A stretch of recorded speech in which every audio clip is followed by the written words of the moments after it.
Hi good evening all. Welcome to learn voice. നമ്മൾ ഇന്ന് meet ചെയ്യുന്നത് നമ്മളുടെ ഫസ്റ്റ് ഇയർ എക്സാംസ് ഒക്കെ കഴിഞ്ഞ് നമ്മൾ സെക്കൻഡ് ഇയറിലേക്ക് ജോയിൻ ചെയ്യുവാണ്, അല്ലെങ്കിൽ നമ്മൾ അക്കാദമിക് ഇയറിലെ നെക്സ്റ്റ് സ്റ്റെപ്പിലേക്ക് നമ്മൾ മൂവ് ഓൺ ചെയ്യുവാണ്. സോ നമ്മൾ ആ ഒരു സെക്കൻഡ് ഇയറിലേക്ക് മൂവ് ഓൺ ചെയ്യുന്ന സമയത്ത് നമുക്ക് എന്തൊക്കെ കാര്യങ്ങൾ ശ്രദ്ധിക്കണം, അതായത് പ്രധാനമായിട്ടും യൂണിവേഴ്സിറ്റി റിലേറ്റഡ് ആയിട്ടുള്ള ക്രൈറ്റീരിയാസ് എന്തൊക്കെയാണ് നമ്മളുടെ സെക്കൻഡ് ഇയറിലേക്ക് ജോയിൻ ചെയ്യുന്ന സമയത്ത് നമ്മളുടെ കോഴ്സസ് ഏതൊക്കെയാണ്, ദെൻ ലേൺ വൈസ് നമുക്ക് നൽകുന്ന അക്കാദമിക് സിസ്റ്റം, ലേൺ വൈസിന്റെ അക്കാദമിക് സിസ്റ്റംസ് ഇങ്ങനെ ഏതൊക്കെയാണ് എന്നുള്ള കാര്യങ്ങളാണ് നമ്മൾ ഈ ഒരു സെഷന്റെ അകത്ത് നമ്മൾ ഉദ്ദേശിക്കുന്നത്. സോ എല്ലാവരും എക്സാംസ് ഒക്കെ കഴിഞ്ഞ് വളരെ റിലാക്സ്ഡ് ആയിട്ടിരിക്കുന്നു. നെക്സ്റ്റ് ഒരു അക്കാദമിക് ആയിട്ടുള്ള നെക്സ്റ്റ് സ്റ്റേജസിലേക്ക് നമ്മൾ കിടക്കുകയാണ്. അതിനു മുൻപ് നമ്മൾക്ക് ശ്രദ്ധിക്കേണ്ടതും അറിയേണ്ടതുമായിട്ടുള്ള കാര്യങ്ങളെ കുറിച്ചിട്ടുള്ള ഒരു സെക്കൻഡ് ഇയറിലേക്ക് കിടക്കുന്നതിന് മുന്നോടിയായിട്ട് നമ്മൾ മനസ്സിലാക്കേണ്ടതും ശ്രദ്ധിക്കേണ്ടതുമായിട്ടുള്ള കാര്യങ്ങളെ കുറിച്ചിട്ടുള്ള ഒരു ഓവറോൾ ഗൈഡൻഷിപ്പ് എന്നുള്ളതാണ് നമ്മളുടെ BA sociology A sneak peak of year 2 എന്ന ഒരു സെഷൻ കൊണ്ട് ഉദ്ദേശിക്കുന്നത്. അപ്പൊ ഇതിനകത്ത് നമുക്ക് പ്രധാനമായിട്ടും നമ്മൾ ഡിസ്കസ് ചെയ്ത് പോകുന്നത് യൂണിവേഴ്സിറ്റി റിലേറ്റഡ് ആയിട്ട് നമ്മൾ പ്രധാനമായിട്ട് ശ്രദ്ധിക്കേണ്ട കാര്യങ്ങൾ എന്തൊക്കെയാണ്, ദെൻ നമ്മുടെ സെക്കൻഡ് ഇയറിൽ കോഴ്സസ് ഏതൊക്കെയാണ് മുതലായ കാര്യങ്ങളാണ് നമ്മൾ ഡിസ്കസ് ചെയ്യുന്നത്. സോ നമ്മളുടെ ഓരോ വർഷവും നമ്മൾ കയറുന്ന സമയത്ത് ഒരു അക്കാദമിക് ഇയർ കഴിഞ്ഞ് അടുത്തൊരു അക്കാദമിക് ഇയറിലേക്ക് കിടക്കുന്ന സമയത്ത് ഇഗ്നു യൂണിവേഴ്സിറ്റിയുടെ ഒരു ക്രൈറ്റീരിയ പ്രകാരം നമുക്ക് റീ രജിസ്ട്രേഷൻ എന്നൊരു പ്രോസസ് ഉണ്ട്. അതായത് നമ്മളുടെ അഡ്മിഷൻ നമ്മൾ പുതുക്കുന്ന ഒരു രീതിയാണ് റീ രജിസ്ട്രേഷൻ എന്നതുകൊണ്ട് അർത്ഥമാക്കുന്നത്. സോ നമ്മളുടെ ഫസ്റ്റ് ഇയർ നമ്മൾ കഴിഞ്ഞു, ഇനി സെക്കൻഡ് ഇയറിലേക്ക് നമ്മൾ കിടക്കുന്ന സമയത്ത് നമ്മളുടെ ഈ അഡ്മിഷൻ എന്ന് പറയുന്നത് പുതുക്കേണ്ടതായിട്ടുണ്ട്. സോ നിലവിൽ 2024 ഡിസംബർ 2-ാം തീയതി മുതൽ നമ്മുടെ റീ രജിസ്ട്രേഷൻ അവൈലബിൾ ആണ്, യൂണിവേഴ്സിറ്റി അവൈലബിൾ ആയിട്ടുണ്ട്. സോ അതുകൊണ്ട് നമുക്ക് പലരും റീ രജിസ്ട്രേഷൻ സ്റ്റാർട്ട് ചെയ്തിട്ടുണ്ട്, കംപ്ലീറ്റ് ചെയ്തിട്ടുള്ള ലേണേഴ്സും ഉണ്ട്. നമുക്ക് റീ രജിസ്ട്രേഷൻ ചെയ്യാനുള്ള അവസാന തീയതി എന്ന് പറയുന്നത് 2025 ജനുവരി 31 വരെയാണ് നമുക്ക് വിത്തൗട്ട് ലേറ്റ് ഫീ ഇല്ലാതെ നമുക്ക് രജിസ്റ്റർ ചെയ്യാനുള്ള അവസാന തീയതി എന്ന് പറയുന്നത്. നമ്മളുടെ റീ രജിസ്ട്രേഷൻ ചെയ്യുന്നതിനായിട്ട് നിങ്ങൾക്ക് രണ്ട് രീതിയിൽ നിങ്ങൾക്ക് റീ രജിസ്ട്രേഷൻ ചെയ്യാം. ഒന്ന്, നിങ്ങൾക്ക് സ്വന്തമായിട്ട് ചെയ്യാൻ ആഗ്രഹിക്കുന്ന ലേണേഴ്സ് ആണെങ്കിൽ നിങ്ങൾക്ക് സ്വന്തമായിട്ട് റീ രജിസ്ട്രേഷൻ ചെയ്യാം. അല്ലെങ്കിൽ നിങ്ങൾക്ക് ലേൺ വൈസ് ത്രൂ നിങ്ങൾക്ക് റീ രജിസ്ട്രേഷൻ ചെയ്യാവുന്നതാണ്. സ്വന്തമായിട്ട് റീ രജിസ്ട്രേഷൻ ചെയ്യുന്ന ലേണേഴ്സ് ചെയ്യേണ്ട പ്രോസസ് കാര്യങ്ങളാണ് നമ്മൾ ആദ്യം നിങ്ങൾക്ക് പറഞ്ഞു തരുന്നത്. സ്വന്തമായിട്ട് റീ രജിസ്ട്രേഷൻ ചെയ്യുന്ന സമയത്ത് ഇഗ്നു സമർത്ത് പോർട്ടൽ ഉപയോഗിച്ചുകൊണ്ടാണ് നിങ്ങൾ റീ രജിസ്ട്രേഷൻ ചെയ്യേണ്ടത്. ഇഗ്നു സമർത്ത് പോർട്ടൽ ലോഗിൻ ചെയ്യുക. ലോഗിൻ ചെയ്യുന്നതിനായിട്ട് നിങ്ങൾക്ക് ഒരു യൂസർ നെയിമും പാസ്വേഡും ഉണ്ടാവും. യൂസർ ഐ ഡി അല്ലെങ്കിൽ യൂസർ ഐ ഡി എന്ന് പറയുന്നത് നമ്മളുടെ എൻറോൾമെന്റ് നമ്പർ ആണ്. എൻറോൾ നമ്പറും പാസ്വേഡ് നൽകിയതിനു ശേഷം നിങ്ങൾക്ക് പോർട്ടൽ റീ രജിസ്ട്രേഷൻ അതായത് ഇഗ്നു സമർത്ത് ലോഗിൻ ചെയ്യുക. ഇനി നമ്മൾ പാസ്വേഡ് ഒരു പക്ഷേ മറന്നുപോയി എന്നുണ്ടെങ്കിൽ നിങ്ങൾക്ക് ഫോർവേഡ് പാസ്വേഡ് എന്നുള്ള ഓപ്ഷൻ കൊടുത്ത് നിങ്ങൾക്ക് അതിലേക്ക് ഇഗ്നു സമർത്ത് പോർട്ടൽ ലോഗിൻ ചെയ്യാവുന്നതാണ്. ലോഗിൻ ചെയ്തതിനു ശേഷം റീ രജിസ്ട്രേഷൻ എന്നുള്ള ഒരു പാർട്ട് നമുക്ക് കാണാനായിട്ട് സാധിക്കും. ഈ റീ രജിസ്ട്രേഷൻ എന്നുള്ളത് നമ്മൾ ഓപ്പൺ ചെയ്യുക. ഓപ്പൺ ചെയ്ത് കഴിഞ്ഞാൽ സ്വാഭാവികമായിട്ട് നമ്മൾ ഫസ്റ്റ് ഇയർ കംപ്ലീറ്റ് ചെയ്താണ്. സെക്കൻഡ് ഇയറിനകത്ത് നമ്മൾക്ക് മറ്റ് പ്രൊസീജിയേഴ്സ് ഇല്ല. കൂടുതലായിട്ട് നമ്മൾ ചെയ്യേണ്ടത് കോഴ്സ് സെലക്ട് ചെയ്യുക, പേയ്മെന്റ് ചെയ്യുക. ഈ രണ്ട് ഘട്ടങ്ങളാണ് നമുക്ക് ചെയ്യേണ്ടതായിട്ടുള്ളത്. ഇതിൽ നമ്മൾ ക്രൂഷ്യലായിട്ട് ശ്രദ്ധിക്കേണ്ട ഒരു കാര്യം കോഴ്സ് സെലക്ട് ചെയ്യുക എന്നുള്ളതാണ്. BA സെക്കൻഡ് ഇയർ സെലക്ട് ചെയ്യുന്ന സമയത്ത് സോഷ്യോളജിയുടെ BA സെക്കൻഡ് ഇയർ നമ്മൾ സെലക്ട് ചെയ്യുന്ന സമയത്ത് നമ്മളുടെ കോഴ്സസ് ശ്രദ്ധിക്കുക. കാരണം നമ്മൾ ഫസ്റ്റ് ഇയറിൽ നമുക്ക് 8 കോഴ്സസ് ആണ് പഠിക്കാനുണ്ടായിരുന്നത്. 4 കോർ പേപ്പറും 4 എലക്ടീവ് കോഴ്സസുകളാണ് ഉണ്ടായിരുന്നത്. എന്നാൽ സെക്കൻഡ് ഇയറിലേക്ക് വരുന്ന സമയത്ത് നമുക്ക് 10 സബ്ജക്റ്റ് ആണ് പഠിക്കാനുള്ളത്. അതിൽ 6 കോർ പേപ്പറും 4 എലക്ടീവ് പേപ്പേഴ്സും ആണ് നമുക്ക് പഠിക്കാനുള്ളത്.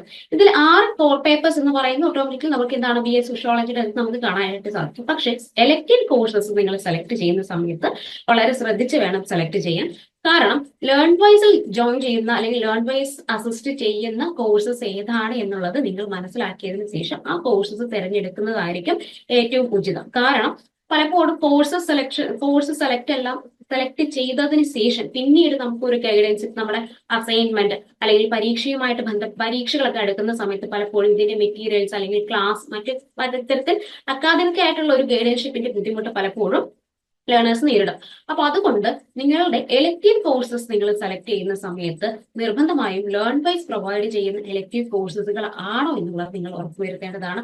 അതിനായിട്ട് നിങ്ങൾക്ക് മെന്റേഴ്സ് ത്രൂ അല്ലെങ്കിൽ നമ്മുടെ സ്റ്റുഡന്റ് സക്സസ് എക്സിക്യൂട്ടീവ്സ് ആയിട്ടോ നിങ്ങൾക്ക് സംസാരിച്ചുകൊണ്ട് നിങ്ങളുടെ എലക്ടീവ് കോഴ്സസുകൾ കൺഫേം ചെയ്യുന്ന സമയത്ത് നിങ്ങൾ ശ്രദ്ധിക്കുകയും ലേൺ വൈസ് പ്രൊവൈഡ് ചെയ്യുന്ന എലക്ടീവ് കോഴ്സസ് തന്നെയാണോ നിങ്ങൾ സെലക്ട് ചെയ്യുന്നത് എന്നുള്ളത്. നമുക്ക് 10 കോഴ്സസ് സെലക്ട് ചെയ്താൽ 10 കോഴ്സസ് ആണുള്ളത്, 4 എലക്ടീവ് കോഴ്സസ് നമ്മൾ സെലക്ട് ചെയ്താൽ മതിയാവും. ദെൻ നമ്മൾ കോഴ്സ് സെലക്ട് ചെയ്തതിന് ശേഷം നമുക്ക് ചെയ്യേണ്ടത് പേയ്മെന്റ് ആണ്. പേയ്മെന്റ് നമുക്ക് ഓൺലൈനിൽ തന്നെ നമുക്ക് പേ ചെയ്യാവുന്നതാണ്. പേയ്മെന്റ് എന്ന് പറയുന്നത് BA സോഷ്യോളജിയുടെ റീ രജിസ്ട്രേഷൻ പേയ്മെന്റ് എന്ന് പറയുന്നത് 5000 rupees ആണ്. സോ നമുക്ക് പേയ്മെന്റ് ചെയ്തതിന് ശേഷം നമുക്ക് സബ്മിറ്റ് എന്നുള്ള ഓപ്ഷൻ സെലക്ട് ചെയ്യുക. ദെൻ ഫോം നമ്മളുടെ റീ രജിസ്ട്രേഷൻ ഫോം സബ്മിറ്റ് ചെയ്തതിന് ശേഷം നമുക്ക് ഒരു കൺഫർമേഷൻ പേജ് ആയിരിക്കും ഓപ്പൺ ആവുന്നത്. കൺഫർമേഷൻ പേജ് നമ്മൾ ഡൗൺലോഡ് ചെയ്ത് കയ്യിൽ കരുതാവുന്നതാണ്. അപ്പൊ ഇതോടുകൂടി നമ്മുടെ റീ രജിസ്ട്രേഷൻ പ്രോസസ് കംപ്ലീറ്റ് ചെയ്യുകയാണ്. ഇനി നമ്മൾക്ക് ഈ സബ്ജക്റ്റുമായിട്ട് ബന്ധപ്പെട്ടിട്ടുള്ള ഒരു കോംപ്ലിക്കേഷൻസ് ഒഴിവാക്കുന്നതുമായിട്ട് ബന്ധപ്പെട്ട് അല്ലെങ്കിൽ നിങ്ങൾക്ക് എലക്ടീവ് കോഴ്സസിന്റെ കാര്യത്തിൽ ചില ഡൗട്ട്സോ മറ്റു കാര്യങ്ങളൊക്കെ ഉണ്ടെങ്കിൽ നിങ്ങൾക്ക് കൃത്യമായിട്ട് നമുക്ക് ലേൺ വൈസിൽ നിന്ന് നിങ്ങൾക്ക് അതിന്റെ റീ രജിസ്ട്രേഷനുമായിട്ട് ബന്ധപ്പെട്ട് ഹെൽപ്പ് ഡെസ്ക് അവൈലബിൾ ആണ്. സോ നിങ്ങൾക്ക് കോൺടാക്ട് ചെയ്യാവുന്നതാണ്.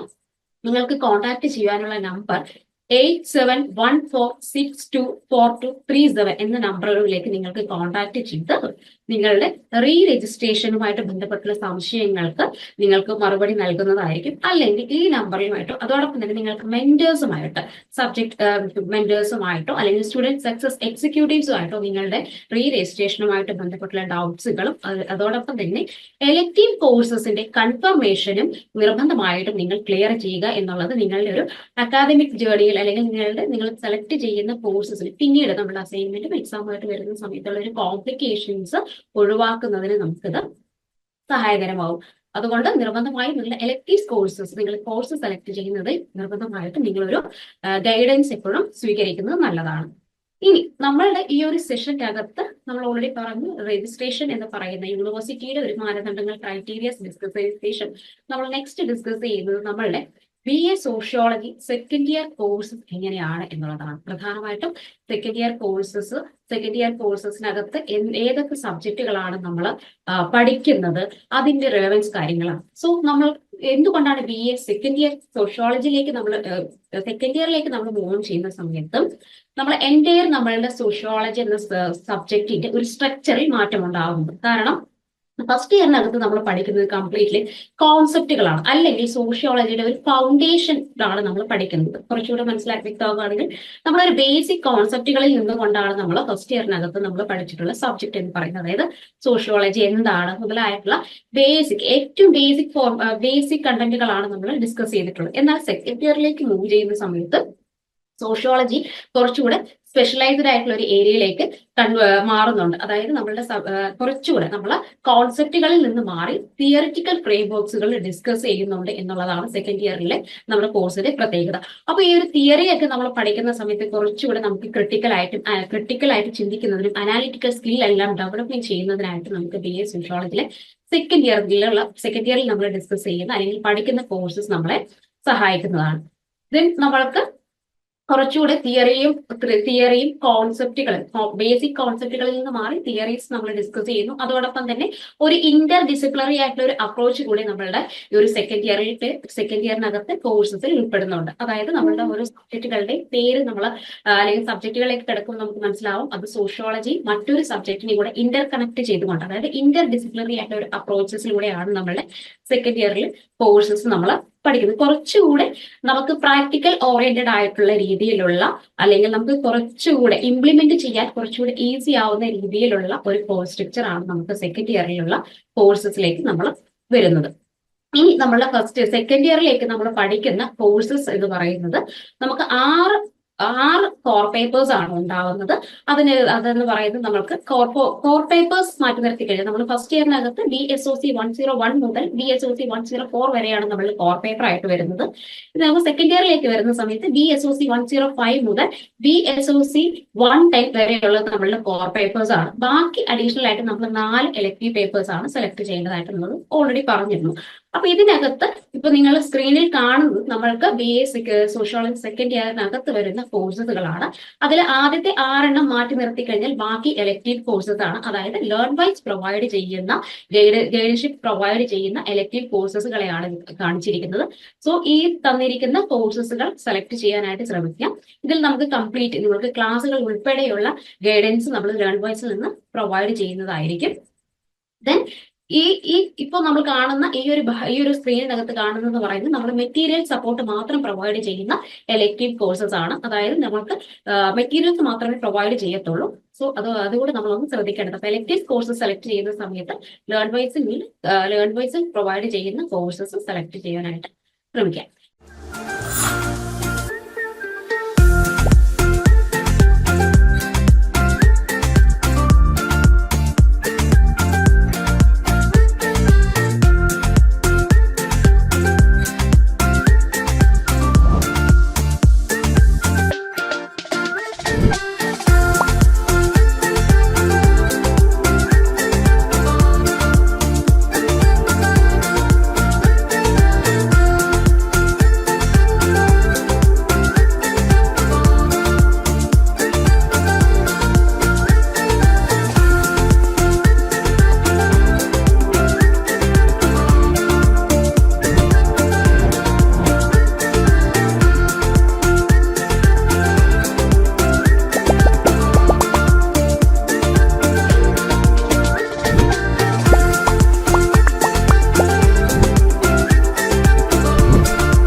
സോഷ്യോളജി എന്നുള്ളത് ഇഗ്നോ യൂണിവേഴ്സിറ്റി പ്രൊവൈഡ് ചെയ്യുന്ന 2 രീതിയിലുള്ള കോഴ്സസ് ആണ്. ഒന്ന് BASOH, അതായത് 3 ഇയേഴ്സ് ഹോണേഴ്സ് ഡിഗ്രി കോഴ്സും, രണ്ടാമത് BAFSO 4 ഇയേഴ്സ് ഹോണേഴ്സ് ഡിഗ്രി കോഴ്സസും ആണ്. അപ്പോ BFSO സെക്കൻഡ് ഇയർ കോഴ്സസിലേക്ക് വരുന്ന സമയത്ത് നമുക്ക് 4 കോർ പേപ്പർ ആണ് പഠിക്കാനുണ്ടാവുക. 4 കോർ പേപ്പർ എന്നുള്ളത് കമ്പൽസറി ആണ്. പക്ഷെ ഈ കോർ പേപ്പേഴ്സ് ഏതൊക്കെയാണ് എന്നുള്ളതിൽ ഒരു പ്രോസ്പെക്ട് ഇപ്പൊ യൂണിവേഴ്സിറ്റിയിൽ നിന്ന് പബ്ലിഷ് ചെയ്തിട്ടില്ല. അതുകൊണ്ട് നമുക്ക് കോർ പേപ്പേഴ്സിന്റെ കാര്യത്തിൽ ഒരു കൺഫർമേഷൻ നിലവിൽ ഇല്ല. ദെൻ നമുക്ക് വരുന്നത് പിന്നെ 2 എലക്ടീവ് കോഴ്സസുകളാണ്. BEGAE 182 കമ്മ്യൂണിക്കേഷൻ സ്കിൽസ് എന്നുള്ളതും, then BEGS 183 writing and study skills, അതായത് സ്കിൽ എൻഹാൻസ്മെന്റ് കോഴ്സും ആണ് നമുക്ക് പഠിക്കാനായിട്ടുള്ളത്. പിന്നീട് നമുക്ക് 2 മൈനർ കോഴ്സസ് നമുക്ക് സെലക്ട് ചെയ്യേണ്ടതായിട്ടുണ്ട്. ലേൺ വൈസ് പ്രൊവൈഡ് ചെയ്യുന്നത് സൈക്കോളജിയുടെ 2 പേപ്പേഴ്സുകളാണ്, 2 മൈനർ സബ്ജക്റ്റുകളാണ്. സോ നിങ്ങളുടെ മൈനർ പേപ്പർ സെലക്ട് ചെയ്യുന്ന സമയത്ത് സൈക്കോളജി പേപ്പേഴ്സുകൾ സെലക്ട് ചെയ്യാനായിട്ട് ശ്രമിക്കാം. നിങ്ങൾക്ക് മൈനർ പേപ്പറിന്റെ ഓപ്ഷൻസിൽ ധാരാളം പേപ്പേഴ്സിന്റെ ഓപ്ഷൻസ് കാണാനായിട്ട് സാധിക്കും. പക്ഷെ ലേൺ വൈസ് പ്രൊവൈഡ് ചെയ്യുന്നത് സൈക്കോളജിയുടെ 2 മൈനർ കോഴ്സസുകളായിരിക്കും പ്രൊവൈഡ് ചെയ്യുന്നത്. ദെൻ നമ്മളുടെ ഡിഗ്രിയിലെ സെക്കൻഡ് ഇയറിലെ കോർ പേപ്പേഴ്സുകൾ ഏതൊക്കെയാണെന്നുള്ളതാണ് നമുക്ക് ജസ്റ്റ് ഒന്ന് നമുക്ക് പരിചയപ്പെടാം. BSOC 105 പൊളിറ്റിക്കൽ സോഷ്യോളജി നമ്മൾ ആദ്യം പഠിക്കുന്ന ഒരു പേപ്പറാണ് BSOC 105 പൊളിറ്റിക്കൽ സോഷ്യോളജി. പേര് പോലെ തന്നെ നമ്മളുടെ പൊളിറ്റിക്കൽ സിസ്റ്റവും സൊസൈറ്റിയും തമ്മിലുള്ള ഒരു ഇന്റർ കണക്ഷനെ മനസ്സിലാക്കി എടുക്കുക എന്നുള്ളതാണ് ഈ ഒരു പേപ്പറിന്റെ ഉദ്ദേശം. കൃത്യമായി പറഞ്ഞു കഴിഞ്ഞാൽ നമ്മൾ അഡ്മിനിസ്ട്രേഷനും പവറും ബ്യൂറോക്രസി മുതലായിട്ടുള്ള ഘടകങ്ങളെ നമ്മൾ സൊസൈറ്റിയുടെ നിലനിൽപ്പിനെ എങ്ങനെ സഹായിക്കുന്നു എന്നുള്ളതിന്റെ ഒരു ഡീറ്റെയിൽഡ് ആയിട്ട് അല്ലെങ്കിൽ ഒരു അനാലിറ്റിക്കൽ ആയ രീതിയിൽ പഠിക്കുക എന്നുള്ളതാണ് BSOC 105 പൊളിറ്റിക്കൽ സോഷ്യോളജി എന്ന സബ്ജക്റ്റിൽ നമ്മൾ പഠിക്കുന്നത്. പ്രധാനമായിട്ട് ഇത് നമ്മൾക്ക് എന്താണ് നമ്മുടെ പൊളിറ്റിക്കൽ സിസ്റ്റത്തെയും നിലവിലുള്ള അഡ്മിനിസ്ട്രേറ്റീവ് സിസ്റ്റത്തെയും എല്ലാം പരിചയപ്പെടുന്നതും അത് നമ്മളുടെ ഹ്യൂമൻ ലൈഫുമായിട്ടും അല്ലെങ്കിൽ ഹ്യൂമൻ റിലേഷനുമായിട്ട് എങ്ങനെ അതിനെ നിലനിർത്തുന്നു, സൊസൈറ്റിയുടെ നിലനിൽപ്പിന് ഇത് എങ്ങനെ സഹായിക്കുന്നു എന്നുള്ള കാര്യങ്ങളെല്ലാം ഡീറ്റെയിൽ ആയിട്ട് പഠിക്കുന്നു എന്നുള്ളതാണ് പൊളിറ്റിക്കൽ സോഷ്യോളജി എന്ന സബ്ജക്റ്റിനകത്ത് വരുന്നത്. ദെൻ നമുക്ക് അടുത്ത മറ്റൊരു പേപ്പറാണ് BSOC 106 സോഷ്യോളജി ഓഫ് റിലീജിയൻ. ഇത് നമ്മളുടെ റിലീജിയനെ സ്പെഷ്യലൈസ് ചെയ്തുകൊണ്ടുള്ള ഒരു സബ്ജക്റ്റ് ആണ്. അതായത് റിലീജിയൻ എന്ന് പറയുന്ന സോഷ്യൽ ഇൻസ്റ്റിറ്റ്യൂഷൻ എപ്രകാരമാണ് സൊസൈറ്റിയിൽ ഫങ്ഷൻ ചെയ്യുന്നത്, ആ റിലീജിയന് സൊസൈറ്റിയിലുള്ള ഇമ്പോർട്ടൻസ് എന്താണ്, ഓരോ വ്യക്തിയുടെയും ജീവിതത്തെ റിലീജിയൻ എങ്ങനെ സ്വാധീനിക്കുന്നു മുതലായ കാര്യങ്ങളെ ഡിസ്കസ് ചെയ്യുന്ന ഒരു പേപ്പറാണ് സോഷ്യോളജി ഓഫ് റിലീജിയൻ എന്ന് പറയുന്നത്. ഇതിനകത്ത് പ്രധാനമായിട്ടും റിലീജിയനിൽ ഉണ്ടാവുന്ന റിലീജിയസ് മതസാമുദായികപരമായിട്ടുള്ള മാറ്റങ്ങളെയും കൂടെ നമ്മൾ ഡിസ്കസ് ചെയ്യുന്നത്. അപ്പൊ മതത്തിന് എത്രത്തോളം സൊസൈറ്റിയിൽ ഇമ്പോർട്ടൻസ് ഉണ്ട്, അല്ലെങ്കിൽ മനുഷ്യന്റെ ജീവിത രീതിയുമായിട്ട് മതം എത്രത്തോളം ഇടപെട്ടിരിക്കുന്നു എന്ന കാര്യങ്ങളെ ഡീറ്റെയിൽഡ് ആയിട്ട് ഡിസ്കസ് ചെയ്യുന്ന ഒരു സബ്ജക്റ്റ് ആണ് BSOC 106 എന്നുള്ളത്. ദെൻ നമ്മൾ മൂവ് ചെയ്യുന്ന മറ്റൊരു സബ്ജക്ട് എന്ന് പറയുന്നത്, നമ്മൾ അടുത്ത സബ്ജക്ട് എന്ന് പറയുന്നത് BSOC 107 സോഷ്യോളജി ഓഫ് ജെൻഡർ. ഇത് നമ്മളുടെ ജെൻഡർ എന്ന് പറയുന്ന ഒരു കോൺസെപ്റ്റിനെ പ്രധാനമായിട്ടും ജെൻഡറിന് എപ്രകാരമാണോ നമുക്ക് ഡീറ്റെയിൽഡ് ആയിട്ട്, അതായത് ജെൻഡർ എന്ന് പറയുമ്പോൾ പ്രധാനമായിട്ടും നമുക്കറിയാം എന്താണ്, നമുക്ക് സ്ത്രീ അല്ലെങ്കിൽ മെൻ ആൻഡ് വിമൻ, ഈ രണ്ട് കാറ്റഗറീസിന്റെ ഇൻവോൾവ്മെന്റ് എങ്ങനെയാണ് സൊസൈറ്റിയിൽ, എസ്പെഷ്യലി എക്സ്പ്ലോയിറ്റേഷൻസ് അല്ലെങ്കിൽ ഐഡന്റിറ്റി ക്രൈസിസ് മുതലായ കാര്യങ്ങളെ ഒരു ജെൻഡർ പെർസ്പെക്റ്റീവ്സിൽ പഠിക്കുന്നു എന്നുള്ളതാണ് ഇത് നമ്മളുടെ സോഷ്യോളജി ഓഫ് ജെൻഡർ എന്ന സബ്ജക്റ്റിന്റെ പ്രത്യേകത. ഇത് നമുക്ക് കൂടുതലായിട്ട് എന്താണ്, ജെൻഡർ എന്താണ് അല്ലെങ്കിൽ ജെൻഡറുമായിട്ട് ബന്ധപ്പെട്ട് വരുന്ന ഇഷ്യൂസ് എന്തൊക്കെയാണ് എന്നുള്ള കാര്യങ്ങളെ നമുക്ക് കണ്ടംപററി സൊസൈറ്റിയിൽ നിന്ന് അനലൈസ് നമുക്ക് പഠിക്കുവാനായിട്ട് സാധിക്കും. സോ BSOC 107 എന്ന് പറയുന്ന സോഷ്യോളജി ഓഫ് ജെൻഡർ എന്ന് പറയുന്നത് കുറച്ചുകൂടെ കണ്ടംപററി റിലേറ്റഡ് ആയിട്ടുള്ള സബ്ജക്റ്റ് ആണ്. ഇത് കുറച്ചുകൂടെ നമുക്ക് ഓൾറെഡി നമ്മൾ ഫസ്റ്റ് ഇയറിനകത്ത് BGDG 172 gender sensitization society and culture എന്നൊരു സബ്ജക്റ്റിന്റെ ഒക്കെ ഒരു ബേസിൽ നിന്നുകൂടെ നമുക്കിത് പഠിക്കാനായിട്ട് പറ്റും. അതുകൊണ്ട് തന്നെ കുറച്ചുകൂടി ഈസി വേയിൽ നമുക്ക് ജെൻഡർ എന്താണെന്നും ജെൻഡറുമായിട്ട് ബന്ധപ്പെട്ട് വരുന്ന ഇഷ്യൂസ് എന്തൊക്കെയാണെന്നുള്ളത് കൂടെ നമുക്ക് ഒരു കണ്ടംപററി റെലവൻസിൽ നിന്നുകൊണ്ട് നമുക്ക് പഠിക്കുവാനായിട്ട് സാധിക്കും. ദെൻ നമ്മൾ ഡിസ്കസ് ചെയ്യുന്ന മറ്റൊരു പേപ്പറാണ് BSOC 108 economic sociology. Economic sociology എന്ന സബ്ജക്റ്റ് കൊണ്ട് അർത്ഥമാക്കുന്നത് നമ്മളുടെ എക്കണോമിക് ഇൻസ്റ്റിറ്റ്യൂഷൻസ് എപ്രകാരമാണ് നമ്മളുടെ സൊസൈറ്റിയിൽ വർക്ക് ചെയ്യുന്നത്, ഫങ്ഷൻ ചെയ്യുന്നത്, പ്രധാനമായിട്ട് എക്കണോമിക് ഏജൻസീസ് ഏതൊക്കെയാണ് എന്നുള്ളത്. ഇപ്പോൾ നമ്മൾ പറയുന്ന പല രീതിയിലുള്ള എക്കണോമിക് ഇൻസ്റ്റിറ്റ്യൂഷൻസ് ഉണ്ട്, സാമ്പത്തിക സ്ഥാപനങ്ങളുണ്ട്. ഈ സാമ്പത്തിക സ്ഥാപനങ്ങൾ എങ്ങനെയാണ് സൊസൈറ്റിയിൽ ഫങ്ഷൻ ചെയ്യുന്നത്, അത് സമൂഹത്തിൽ എങ്ങനെ ഗുണകരമായിട്ട് പ്രവർത്തിക്കുന്നു, അതിന്റെ ഗുണവും ദോഷവശങ്ങളെല്ലാം മനസ്സിലാക്കി തരുന്ന ഒരു സബ്ജക്റ്റാണ് എക്കണോമിക് സോഷ്യോളജി എന്ന് പറയുന്നത്. അതോടൊപ്പം തന്നെ നമ്മൾ സമൂഹത്തിൽ മാറിക്കൊണ്ടിരിക്കുന്ന പുത്തൻ സാമ്പത്തിക നയങ്ങൾ, ഇത്തരത്തിലുള്ള സാമ്പത്തികപരമായിട്ടുള്ള മാറ്റങ്ങളും ഇതെല്ലാം സാമ്പത്തികപരമായിട്ടുള്ള ഒരു പെർസ്പെക്റ്റീവിലൂടെ സമൂഹത്തിന്റെ മാറ്റത്തെ അല്ലെങ്കിൽ സമൂഹത്തെ വരച്ചെടുക്കുക എന്നുള്ളതാണ് BSOC 108 എക്കണോമിക് സോഷ്യോളജി എന്നുള്ള സബ്ജക്റ്റ് കൊണ്ട് സബ്ജക്റ്റിനകത്ത് നമ്മൾ ഡിസ്കസ് ചെയ്യുന്നത്. ദെൻ നമ്മൾ ഡിസ്കസ് ചെയ്യുന്ന മറ്റൊരു പേപ്പറാണ് BSOC 109, അതായത് sociology of kinship. Sociology of kinship എന്ന് പറയുന്നത് വളരെ ഇൻട്രസ്റ്റിംഗ് ആയിട്ടുള്ള മറ്റൊരു സബ്ജക്റ്റ് ആണ്. കാരണം കിൻഷിപ്പ് എന്നുള്ള വേർഡ് നമുക്ക് സോഷ്യോളജിയിൽ ഓൾറെഡി അറിയാം. ബന്ധുത്വം എന്നൊക്കെ നമുക്ക് വിളിക്കുന്ന വാക്കാണ് കിൻഷിപ്പ് എന്ന് പറയുന്നത്. അപ്പോൾ ഈ കിൻഷിപ്പ് എന്ന് നമ്മൾ പറയുന്ന ബന്ധുത്വം അല്ലെങ്കിൽ ബന്ധുക്കൾ എന്ന് പറയുന്ന ഒരു കോൺസെപ്റ്റിനെ അതിനെ സോഷ്യോളജിക്കൽ പെർസ്പെക്റ്റീവിലൂടെ നോക്കി കാണുമ്പോൾ അതിന്റെ ഡിഫറെന്റ് സ്ട്രക്ചേഴ്സ് എങ്ങനെയാണ്, അതിന് പുതിയ പുതിയ ടേംസ് നമ്മൾ പരിചയപ്പെടുന്നുണ്ട്. കുറച്ചുകൂടെ ഇൻട്രസ്റ്റിംഗ് ആവുന്ന രീതിയിലാണ് നമ്മളുടെ ഈ ഒരു പേപ്പർ വരുന്നത്, സോഷ്യോളജി ഓഫ് കിൻഷിപ്പ് എന്നുള്ളത്. കാരണം പൊതുവെ നമ്മൾ ബന്ധുക്കൾ അല്ലെങ്കിൽ ബന്ധുത്വം എന്നൊക്കെ നമ്മൾ പറയാറുണ്ട്. എല്ലാവരെയും പൊതുവെ ഒരു കോമൺ ആയിട്ടുള്ള പേരിലാണ് വിളിക്കുന്നത്. പക്ഷെ നമ്മൾ കീപ്പ് ചെയ്യുന്ന ഓരോ റിലേഷൻഷിപ്പിനെയും എന്തൊക്കെ പേരുകൾ ചേർത്ത് എന്തൊക്കെയാണ് അതിന് പുതിയ ഒരു അക്കാദമിക് ആയിട്ടുള്ള ടേംസ് നൽകുന്നു എന്നുള്ള ടേംസ് നൽകുന്നുണ്ട്. അപ്പൊ അതെല്ലാം അതൊക്കെ നമുക്ക് പുതിയ ഒരു അറിവ് നൽകുന്ന ഒരു സബ്ജക്റ്റ് ആണ് സോഷ്യോളജി ഓഫ് കിൻഷിപ്പ് എന്ന് പറയുന്നത്. പ്രധാനമായിട്ടും നമ്മൾക്ക് റിലേഷൻഷിപ്പുകളെ കുറച്ചുകൂടെ ഒരു അക്കാദമിക് ആയിട്ടുള്ള ടേംസ് നൽകിക്കൊണ്ട് പഠിപ്പിക്കുമ്പോൾ നമുക്ക് അറിയാത്ത കുറച്ചുകൂടെ ഒരു ഇൻട്രസ്റ്റിംഗ് ആയിട്ടുള്ള ഒരു ലെവലിൽ ഇൻട്രസ്റ്റിംഗ് ആയിട്ടുള്ള ഒരു പെർസ്പെക്റ്റീവ് അല്ലെങ്കിൽ ഇൻട്രസ്റ്റിംഗ് ഒരു സബ്ജക്റ്റിലേക്കുള്ള നമ്മുടെ ഒരു ക്യൂരിയോസിറ്റി കൂടെ ജനിപ്പിക്കുന്ന ഒരു സബ്ജക്റ്റ് ആണ് സോഷ്യോളജി ഓഫ് കിൻഷിപ്പ് എന്ന് പറയുന്നത്. ദെൻ നമ്മൾ അടുത്ത് ഡിസ്കസ് ചെയ്യുന്നത് നമ്മുടെ ലാസ്റ്റ് കോർ പേപ്പറുകളിൽ ഒന്നാണ് BSOC 110 സോഷ്യൽ സ്ട്രാറ്റിഫിക്കേഷൻ. നമുക്കറിയാം നമ്മുടെ സൊസൈറ്റി നിലനിൽക്കുന്ന ഒരു സോഷ്യൽ സിസ്റ്റത്തിനകത്താണ്. ഈ സിസ്റ്റം എന്ന് പറയുന്നത് ഫങ്ഷൻ ചെയ്യണമെങ്കിൽ അത് എന്ത് വേണം, ഒരു ഹയറാർക്കി വേണം അല്ലെങ്കിൽ ഒരു ഓർഡർ വേണം. അപ്പൊ ഈ ഓർഡർ എന്തൊക്കെയാണ്, ഈ ഒരു ഹയറാർക്കി എന്താണ്, ഈ ഹയറാർക്കി എങ്ങനെയാണ് സൊസൈറ്റിയിൽ ഫങ്ഷൻ ചെയ്ത് ആളുകളെ അല്ലെങ്കിൽ സമൂഹത്തെ നിലനിർത്തി കൊണ്ടുപോകുന്നത് എന്നത് മനസ്സിലാക്കി തരുന്ന ഒരു സബ്ജക്റ്റ് ആണ് സോഷ്യൽ സോഷ്യൽ സ്ട്രാറ്റിഫിക്കേഷൻ BSOC 110 എന്നുള്ളത്. ഇത് കൃത്യമായിട്ട് പറയുവാണെങ്കിൽ നമ്മുടെ സൊസൈറ്റിയിൽ എന്തുണ്ട്, ഒരു ഹയറാർക്കി അല്ലെങ്കിൽ ഒരു ഓർഡർ ഉണ്ട്.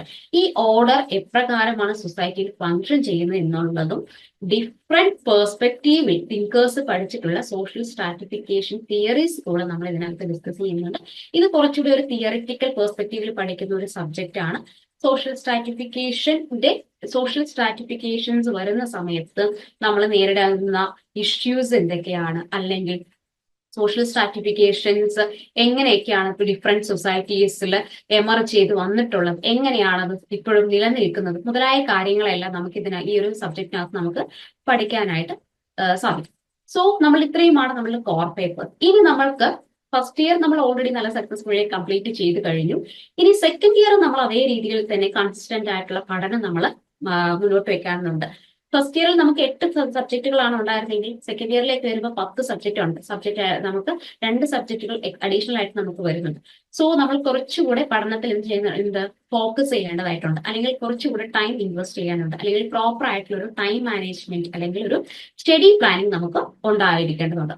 അപ്പൊ ഇത്തരത്തിൽ നമ്മുടെ ഒരു സ്റ്റഡി പ്ലാനിങ് കൃത്യമായിട്ട് ഫോളോ ചെയ്യുക എന്നുള്ളത് നമുക്ക് ഫോളോ ചെയ്താൽ മാത്രമേ നമുക്ക് സെക്കൻഡ് ഇയർ നല്ല രീതിയിൽ നമുക്ക് പഠിച്ച് നമ്മളുടെ ഒരു നമ്മുടെ ഒരു അക്കാദമിക് ആയിട്ടുള്ള ഒരു ഡ്രീമിലേക്ക് നമുക്ക് ഫുൾഫിൽ ചെയ്യാനായിട്ട് സാധിക്കുള്ളൂ.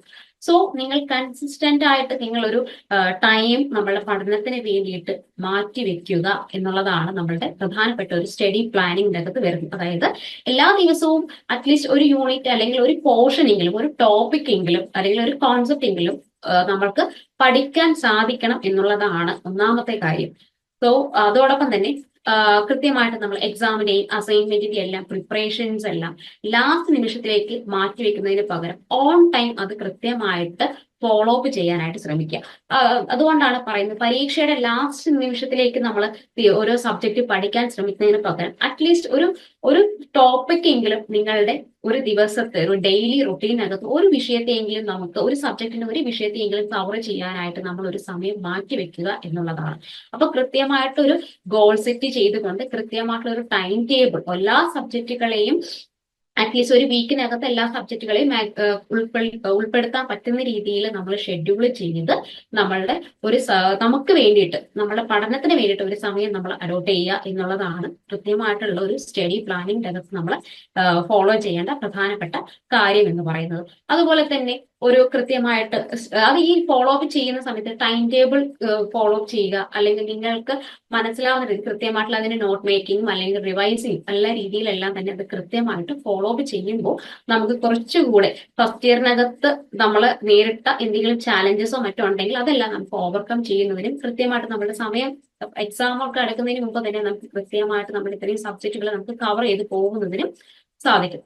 ദെൻ നമ്മൾ ശ്രദ്ധിക്കേണ്ട മറ്റൊരു രീതിയാണ് കൃത്യമായിട്ട് എന്താണ് ടൈം മാനേജ്മെന്റും കൺസിസ്റ്റൻസി. ഈ കാര്യമാണ് നമ്മൾ പറഞ്ഞ് കൃത്യമായിട്ട് അത് നമുക്ക് ഒരു ഹെക്ടിക് ഷെഡ്യൂളിനകത്ത് ഉൾപ്പെടാത്ത രീതിയിൽ നമുക്ക് ഇപ്പോഴേ നമ്മൾക്ക് ഒരു കൃത്യമായിട്ടുള്ള ഒരു ഫോളോ അപ്പ് ഉണ്ടാവുന്ന സമയത്ത് നമുക്ക് കൃത്യമായിട്ട് നമ്മളുടെ പഠനം മുന്നോട്ട് പോകുന്നതിനായിട്ട് സാധിക്കും.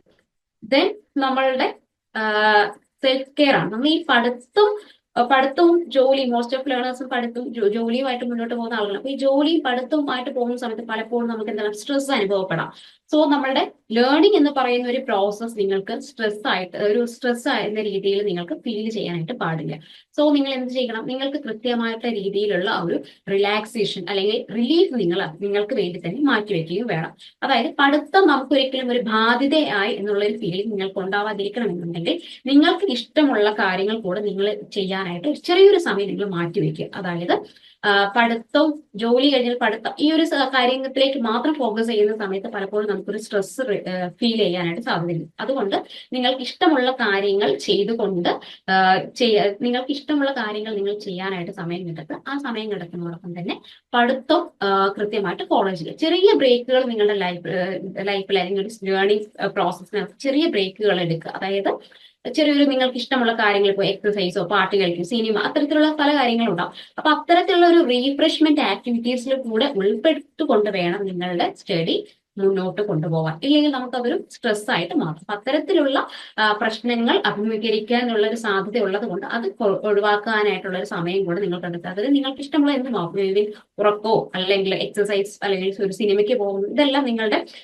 റീഫ്രഷ്മെന്റ് ആക്ടിവിറ്റീസ് ആണ്. സോ നിങ്ങൾക്ക് ഇത്തരത്തിലുള്ളതാണോ നിങ്ങളുടെ കംഫർട്ട് അല്ലെങ്കിൽ നിങ്ങളുടെ ഹാപ്പിനെസ് എന്താണോ അതിൽ നിങ്ങൾ ഇൻവോൾവ് ആവാൻ കൂടെ ശ്രമിക്കുമ്പോൾ നമുക്കൊരു ലേണിംഗ് എന്ന് പറയുന്ന ഒരു പ്രോസസ് നമുക്കത്ര ഒരു ബുദ്ധിമുട്ടായിട്ട് മാറില്ല.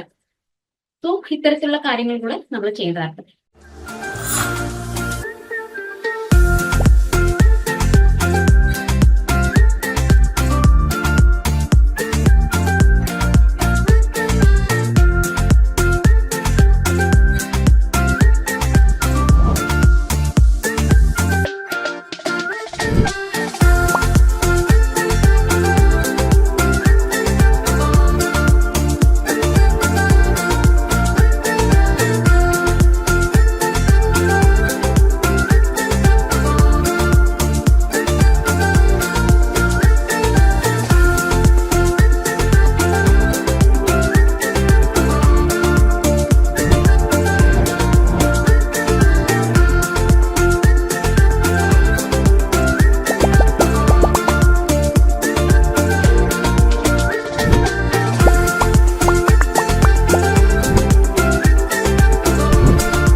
നമ്മളുടെ ലേൺ വൈസിന്റെ ഒരു അക്കാദമിക് സിസ്റ്റം നമ്മൾ പരിചയപ്പെടുവാണ്. നമ്മളുടെ ലേൺ വൈസിൽ ജോയിൻ ചെയ്യുന്ന സമയത്ത് നമ്മളൊരു അക്കാദമിക് സിസ്റ്റം എന്ന് പറയുന്ന സമയത്ത് നമ്മുടെ ലേൺ വൈസ് നിങ്ങൾക്ക് കൃത്യമായിട്ടുള്ള റെക്കോർഡഡ് ക്ലാസ്സും ലൈവ് വീഡിയോസും നമ്മൾ പ്രൊവൈഡ് ചെയ്യുന്നതാണ്.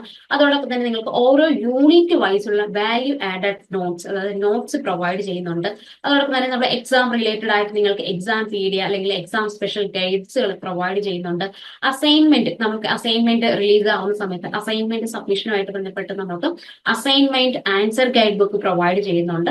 ദെൻ പ്രീവിയസ് ക്വസ്റ്റ്യൻ പേപ്പേഴ്സ്, നമ്മുടെ എക്സാമായിട്ട് അടുക്കുന്ന സമയത്ത് പലപ്പോഴും എന്താണ് നമുക്ക് ക്വസ്റ്റ്യൻ പേപ്പേഴ്സിന് പരിചയപ്പെടുക എന്നൊരു രീതിയുമായിട്ട് ബന്ധപ്പെട്ട് നമുക്ക് previous year question paper analysis നമ്മൾ നടത്താറുണ്ട്. ദെൻ അതോടൊപ്പം തന്നെ നമ്മുടെ യൂണിവേഴ്സിറ്റിയുടെ പരീക്ഷയൊന്ന് പരിചയപ്പെടുന്നതിന് വേണ്ടിയിട്ട് നമ്മൾ ഇഗ്നു മോഡൽ എക്സാംസ് കണ്ടക്ട് ചെയ്യാറുണ്ട്. ഇഗ്നു പരീക്ഷ നടത്തുന്ന അതേ മാതൃകയിൽ തന്നെ ക്വസ്റ്റ്യൻസ് തയ്യാറാക്കി പരീക്ഷ നമ്മൾ നിങ്ങൾക്കായിട്ട് നടത്താറുണ്ട്. ഇത് ലേണേഴ്സിനെ കുറച്ചുകൂടെ പരീക്ഷാ പേടിയൊക്കെ ഒന്ന് മാറ്റി നിർത്തി അല്ലെങ്കിൽ ക്വസ്റ്റ്യൻ പേപ്പേഴ്സിനെയൊക്കെ കുറച്ചുകൂടെ ഒന്ന് പരിചയപ്പെടുന്നതിന് വേണ്ടിയിട്ട് നമ്മൾ നിങ്ങളെ സഹായിക്കുന്നുണ്ട്.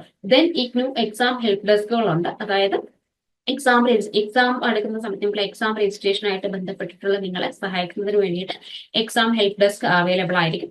അതോടൊപ്പം തന്നെ നിങ്ങളുടെ നിങ്ങൾ കവർ ചെയ്ത് പോകുന്ന പോർഷൻസിനെ നിങ്ങൾ എത്രത്തോളം പഠിച്ചിട്ടുണ്ട് എന്ന് നിങ്ങൾക്ക് ചെക്ക് ചെയ്യുന്നതിന് വേണ്ടി നിങ്ങൾക്ക് വർക്ക് ബുക്സും ആൻസർ ഗൈഡ് ഫയൽസ് നൽകി ഇത് നിങ്ങളുടെ പ്രോഗ്രസീവ് ചെക്ക് ചെയ്യുന്നതിന് വേണ്ടിയിട്ട് നിങ്ങൾക്ക് സഹായിക്കുന്നതാണ്. ദെൻ നമ്മൾ ഹാപ്പിനെസ് അംബാസഡർ എന്നൊരു സ്കീം കൂടെ നമ്മൾ പ്രൊവൈഡ് ചെയ്യുന്നുണ്ട്. ഇത് നിങ്ങൾക്ക് ഏതെങ്കിലും അക്കാദമികപരമായിട്ടുള്ള എന്തെങ്കിലും ബുദ്ധിമുട്ട് അല്ലെങ്കിൽ പേഴ്സണൽ പ്രശ്നങ്ങൾ കൊണ്ട് പഠിക്കാനുള്ള ഒരു ബുദ്ധിമുട്ടോ അല്ലെങ്കിൽ മറ്റത്തരത്തിൽ മാനസികപരമായിട്ടുള്ള എന്തെങ്കിലും ബുദ്ധിമുട്ടുകൾ നേരിടുന്നുണ്ടെങ്കിൽ നിങ്ങൾക്ക് ലേൺ വോയ്സ് കൗൺസിലിംഗ് സംവിധാനം ഒരുക്കിയിട്ടുണ്ട്. സോ ലേൺ വോയ്സിൽ നിന്ന് നിങ്ങൾക്ക് എല്ലാ തരത്തിലുള്ള മാനസിക പിന്തുണയും നൽകുന്നതിന് വേണ്ടിയിട്ടുള്ള എക്സ്പേർട്ട് ആയിട്ടുള്ള കൗൺസിലേഴ്സിന്റെ സർവീസസ് കൂടെ നമ്മൾ പ്രൊവൈഡ് ചെയ്യുന്നുണ്ട്. അപ്പൊ ആ ഒരു സ്കീമാണ് നമ്മൾ ഹാപ്പിനെസ് അംബാസഡർ നമ്മൾ ഉദ്ദേശിക്കുന്നത്. അപ്പൊ നിങ്ങൾക്ക് വേണ്ടിയിട്ട് നിങ്ങളുടെ സ്വപ്നത്തെ ഡിഗ്രി എന്നുള്ള സ്വപ്നത്തെ പൂർത്തീകരിക്കുന്നതിന് വേണ്ടിയിട്ട് ലേൺ വൈസ് നിങ്ങൾക്ക് എല്ലാ തരത്തിലുള്ള പിന്തുണകളും പ്രൊവൈഡ് ചെയ്യുന്നുണ്ട്.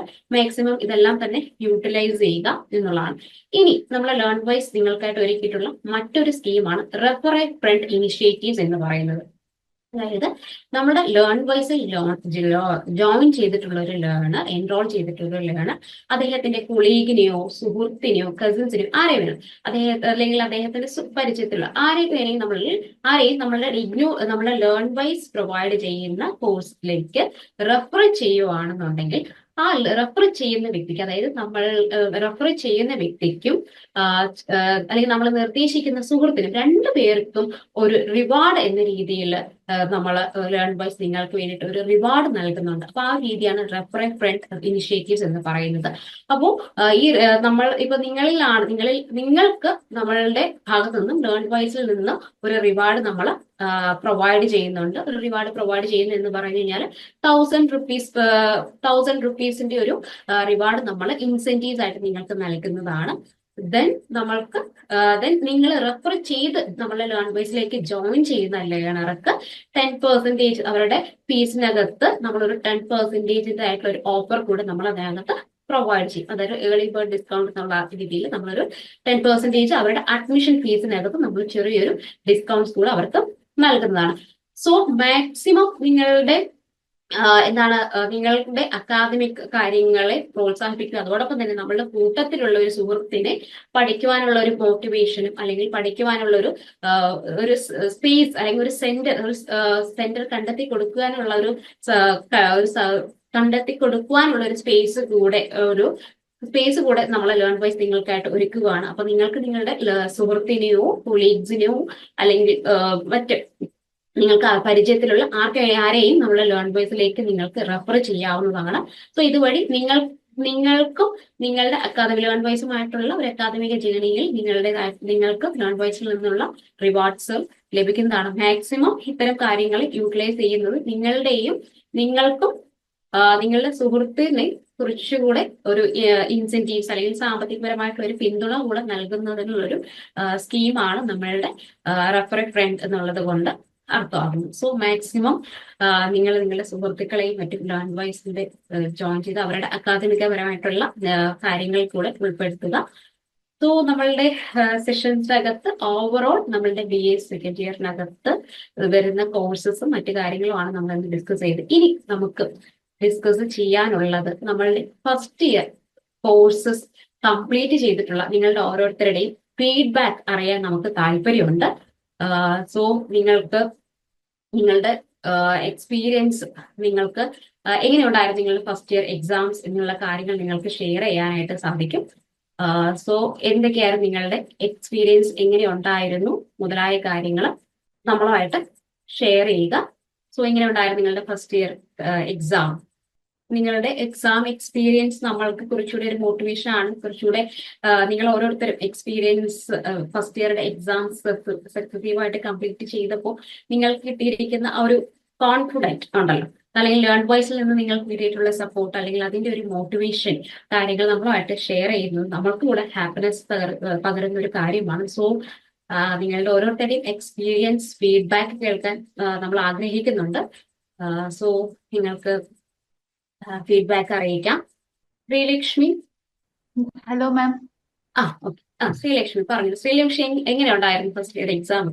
കുഴപ്പമില്ലായിരുന്നു മാം. എക്സാം പ്രതീക്ഷിച്ച് നന്നായിട്ട് എഴുതിയിട്ടുണ്ട്. നമ്മളുടെ PYQ അൾട്ടിമേറ്റ് അനാലിസിസ് ശ്രീലക്ഷ്മിക്ക് യൂസ്ഫുൾ ആയിരുന്നു. എങ്ങനെ ഉണ്ടായിരുന്നു? അത് ഒരുപാട് ഹെൽപ്ഫുൾ ആയിരുന്നു മാം. അതും എക്സാം സമയത്തുണ്ടായിരുന്ന ക്ലാസ്സും അതൊക്കെ വളരെ ഉപയോഗപ്പെട്ടു. എനിക്ക് അസൈൻമെന്റിന്റെ സമയത്ത് ഒരുപാട് ക്ലാസ് കേൾക്കാൻ പറ്റിയിട്ടില്ലായിരുന്നു. അപ്പൊ അതിൻ്റെതായ ഇത് മറ്റേ പ്രീവൈക്ക് കൊണ്ട് യൂസ്ഫുൾ ആയിരുന്നു. എനിക്ക് ശ്രീലക്ഷ്മി നോർത്തിൽ എക്സാം എഴുതും അല്ലേ? രാജസ്ഥാൻ. അപ്പൊ നമ്മളുടെ കൂടെ നിങ്ങൾക്ക് എക്സാം സെന്ററിൽ ഉണ്ടായിരുന്ന കുട്ടികൾ അവരിൽ നിന്ന് കമ്പയർ ചെയ്യുമ്പോൾ ശ്രീലക്ഷ്മിക്ക് എന്തായിരുന്നു ഫീൽ ചെയ്തത്? നമ്മളുടെ ഒരു ലേൺ വൈസിൽ നിന്ന് അസിസ്റ്റൻസ് കിട്ടിയതും അല്ലെങ്കിൽ അങ്ങനെ ലേണേഴ്സുമായിട്ട് നമ്മൾ ഷെയർ ചെയ്യുമല്ലോ. അറ്റ്ലീസ്റ്റ് നമ്മൾ അവിടെ എക്സാം ഹാളിൽ വെച്ച് കാണുന്ന സമയത്ത് നമ്മൾ അവരുടെ ഒരു എക്സ്പീരിയൻസ് അല്ലെങ്കിൽ നമ്മൾ അത് മനസ്സിലാക്കാൻ പറ്റൂലോ. അപ്പൊ അങ്ങനെ നോക്കുമ്പോൾ ശ്രീലക്ഷ്മിക്ക് നമ്മുടെ ലേൺ വൈസിൽ നിന്ന് കിട്ടിയിട്ടുള്ള ഒരു ഗൈഡൻസിനെ കുറിച്ച് അല്ലെങ്കിൽ ആ ഒരു എക്സ്പീരിയൻസ് എങ്ങനെയായിരുന്നു കമ്പാരിറ്റീവ്ലി നമ്മൾ അവരുമായിട്ട് കമ്പയർ ചെയ്യുമ്പോൾ? പലരും പിന്നെ എനിക്ക് പ്രീവൈക്ക് ആ പറഞ്ഞ ക്വസ്റ്റ്യൻസ് ഉണ്ടായിരുന്നു എക്സാം സമയത്ത്. കുറച്ചുകൂടെ ശ്രദ്ധിച്ചിട്ടുണ്ടെങ്കിൽ നല്ല മാർക്ക് കിട്ടുമായിരിക്കും. മാമില് എക്സാം സമയത്ത് ക്ലാസ് എടുത്തില്ലായിരുന്നു. അതിന്റെ മിക്ക ക്വസ്റ്റ്യൻസും ഉണ്ടായിരുന്നു എക്സാമിന് ശരിക്കും പറഞ്ഞ.